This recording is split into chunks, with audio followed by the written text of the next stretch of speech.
అండి సంక్రాంతికి వస్తున్న సినిమా ఎలా ఉండబోతుంది?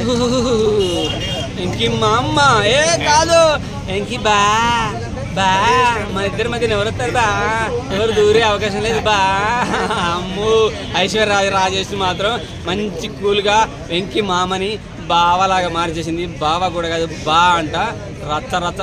నేనైతే just cool entertainment family entertainment చల్లగా హిట్ కొట్టుకొని వెళ్ళిపోతాడు అనుకున్నాను.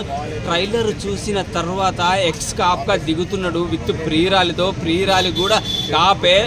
వీళ్ళిద్దరితో పాటు పెళ్ళం కూడా తోడైతుంది. పోలీస్ జాబులో కూడా పర్ఫెక్ట్గా చేసుకొని అక్కడ కూడా అనుమానాలని మీకు పెళ్ళి చేసుకుంటే ఇంటికాడ కొంచెం లేట్ అయితే పెళ్ళం ఓ యాడికి పోయినావయ్యా, ఎంత దూరం పోయినావయ్యా, ఏమంతో దేంతో తిరుగుతున్నావయ్యా, కూరగాయలకు పోయినా లేట్ అయ్యి జాబ్ నుంచి డ్యూటీకి పోయినా లేట్ అయిందంటే కథ సొల్లు పెట్టి సాగొడతారు. 30 తిప్పలు 3 చెల్లు నీళ్ళు తాగుతారు. కొంచెం సినిమాలోనైనా ప్రియురాలతో ఎంజాయ్ చేసుకొని ఇవరా.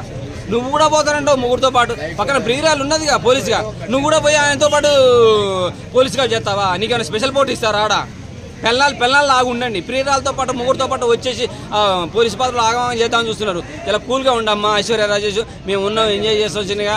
ఆయన అప్పుడప్పుడు ఒంటిలో ప్రియురాలు తీసినాడు. మళ్ళీ ఇప్పుడు కూడా అదే టైప్లో hi hi hi hi cool వాతావరణం అనుకున్నాం. కానీ కూలు మాసు మచ్చ రచ్చ అన్ని చేయబోతున్నాడు. మళ్ళీ ఇలా పొలిటికల్ ఎంట్రీ కూడా ఉన్నది. సో మరి మన అనిల్ రావిపూడి అనుకున్నాం కానీ ఆయన నువ్వు రావిపూడి కాదు కారంపొడి, అనిల్ కారంపొడి. ఖచ్చితంగా మంట పుట్టించేటట్టును, మంచి కూల్ హిట్ ఇచ్చేటట్టును. ప్రతి పాత్ర బాగా అనిపించింది. అలాగే మీనాక్షి చౌదరి చాలా క్యూట్గా అనిపించింది పోలీస్ డ్రెస్లో కూడా. అలాగే ఐశ్వర్య రాజు మంచి హోమ్లీగా అనిపించింది. విత్ కామెడీ చేసుకుంటూ వస్తుంది. మొగుని పల్ల ఇంకి మామనే కొడుతున్నావు, బయటకు వచ్చినాక నీశం పలు వాయిస్తారు జాగ్రత్త. ఇంకి మామ కాదులే ఈసారి బాగా అందాం. ఇంకా థియేటర్ నుంచి బయటకు వచ్చిన తర్వాత ఎంకి బా అనుకుంటా కూర్చుంటారేమో. సాంగ్స్ ఇంకా గోదావరి గట్టు పైన రామచిలకావే సూపర్ డూపర్ బ్లాక్ బస్టర్. ఇప్పుడు ఈ రూపులో ట్రెండింగ్ ఉన్నదంటే ఆ సాంగే. సో ప్రతి సాంగ్ బాగుండొచ్చు. సంక్రాంతికి 3 సినిమాలతో మనలు 3వ కన్ను తెరవబోతున్నారు అనమాట. తెలుగు సినిమా అంటే ఇండియన్ సినిమా అని చెప్పి నిరూపించబోతున్నారు.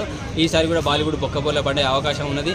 ప్రతి సినిమా సంక్రాంతికి ఈసారి అతిపెద్ద సంక్రాంతి కాబోతున్నది. సంక్రాంతికి వస్తున్నామనే టైటిల్తో వస్తూ ఈ సంక్రాంతి మనకి సంక్రాంతి ఇది కనుమ భోగి ఇలా 3 కదా మనకు ఉండేది. 3 రోజులు కదా. ఈసారి వారం రోజులు అతిపెద్ద పండుగ అనమాట. అది సంక్రాంతితోటి కలిపి, సంక్రాంతికి వస్తున్న 3 సినిమాలతోటి కలిపి. సో వెంకీ మామ అయితే నాకు తెలిసి వాళ్ళిద్దరిని పడుకోబెట్టి ఈయన లేస్తాడేమో అనే ఫీలింగ్ కూడా కలిగింది. కూల్ కాదు, cool with family entertainment with blockbuster కొట్టబోతుండే. ఎక్స్ కాప్ ఆయన కొన్ని సన్నివేశాలు చూసిన తర్వాత రచ్చ అనిపించింది. ఇంకొకటి లాస్ట్లో ఒక డైలాగ్ చెప్తా, రే పెళ్లి చేసుకున్నారు కానీ పెళ్ళాలకు మాత్రం ఫ్యూచర్ లవ్ స్టోరీలు చెప్పకండి రావు, సంఖ్య నాకు ఇవ్వుతున్నారని చెప్పేసి పెళ్ళ మొగులకు అందరికి చెప్తున్నా, పెళ్ళాలకు మీ లవ్ స్టోరీలు చెప్పకండి. ప్రియురాలు ఉంటే ప్రియురాలని గుండెల్లో పెట్టేసుకోండి, ఇంకేమైనా పెట్టేసుకుంటే మనసులో పెట్టేసుకోండి. కానీ పెళ్ళానికి మాత్రం ప్రియురాలు స్టోరీలు చెప్పకండి. సంక్రాంతికి పిత్తరు, థియేటర్లో సంక్రాంతికి పిత్తరు, ఇళ్ళలో సంక్రాంతికి పిత్తరు. కూల్గా ఉండండి. మంచి సంక్రాంతి రావుతుంది. మంచి బ్లాక్ బస్టర్. వెంకీ మామ కూడా కొట్టబోతుంది. కాదు వెంకీ మామ కాదు, వెంకీ బావ.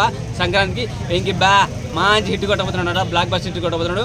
3 సినిమాలు హిట్ అవ్వాలి. 3 సినిమాలు హిట్ అయితే ఆయన నమ్మకం కూడా ఉంది.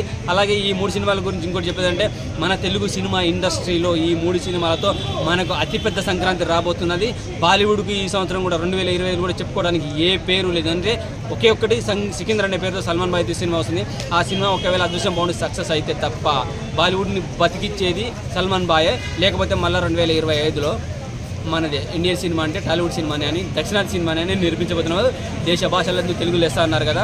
ఈసారి ఈ 3 సినిమాలతో 3 భాషలు, ఈ 3 సినిమాలతో 3వ కన్ను తెరిచేసి దేశ భాషలందు తెలుగు లెస్స కాదు ప్రపంచ భాషలందు తెలుగు లెస్స అని నిరూపించబోతున్నాం అనమాట. మన జై టాలీవుడ్. ఆల్రెడీ రేవంత్ కూడా చెప్పిండు, మన తెలుగు సినిమాని ప్రపంచ స్థాయిగా నిలబెట్టాలి, ప్రపంచ స్థాయిలో వాళ్ళు వచ్చి ఇక్కడ మనకడ షూటింగ్ చేసుకోవాలని.